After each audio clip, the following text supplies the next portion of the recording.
Hey guys, my name is Jesus Gomez, and I'm here to talk about my case study. For my case study, I decided to focus on the Forever 41 case about Holly Finn, in which she really goes into detail and tells us her story about wanting to become a mother at the age of 39, where she quickly found out she was unable to have children. What she ended up doing was countless series of treatments and even got an IVF in order to want to have a child. What she discovered as well was the fact that it costs so much money to have a child, where had she done it when she was younger, it would have been essentially free. And now she's just tons of money in debt and paying these bills in order to have a child, trying to have a child. Not so much because she wants a family and is gonna get married and all that good stuff, just because people around her, family around her, have started that phase of their lives and have children, and she really wanted to have her own. And what was important, what she talked about, was how she wanted to be able to transfer her genes and really see the resemblance of herself in a child, as much as her and her siblings had so much resemblance of her parents and family and so on.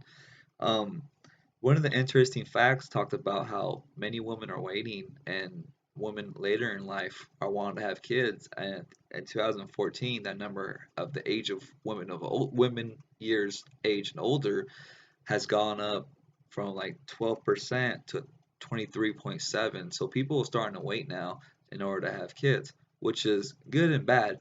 Good in the sense that, just like Holly, endured life, had fun, went to school, got an education, got a great job, dated, and met great people. The downside of all that, and what her moral of the whole piece was, that you need to have kids young, and you have a better chance of having a child when you're younger than you are if you wait, which I thought was pretty interesting. And at the end of it, she concludes by saying how much money it cost her to have a child now, but more importantly, how her moral duty as a person is to have a kid. So I thought that was pretty interesting. It was really good, and yeah, it was a pretty good article. As it relates to the ethics that we're covering in this course, the one that I thought was pretty close had to be the utilitarian ethics, which, if you define it in the way it defines it here, it is based on the principle of utility and usefulness, and it goes on to say that the moral duty is to select from the available alternatives that action would lead to the greatest number of happiness for the greatest number for all those with an interest in that matter.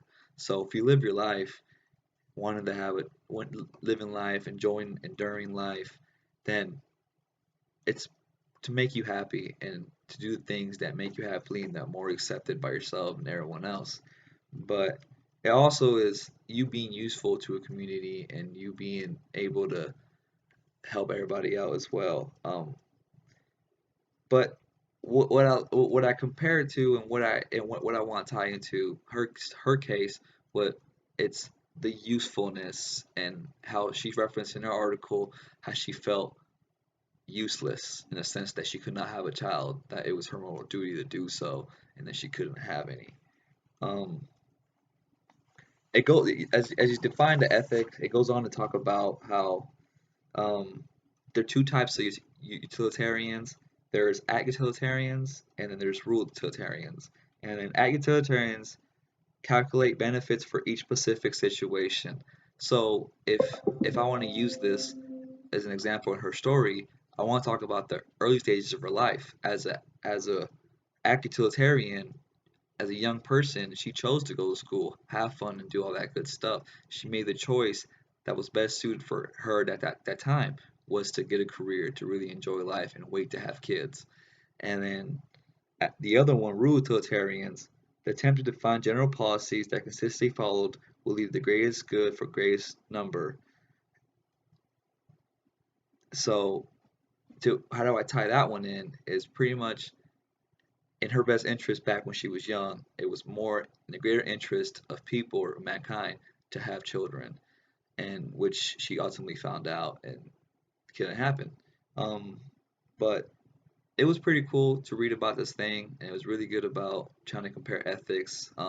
There was a bunch of others, but I really felt this one was probably the best one because it really tied in how she felt as a person and her moral duties to have a child. Overall, it was a great case filled with so much just insight and really the reality of becoming a motherhood at the end of her life. Um, so yeah, so thanks for watching my video, and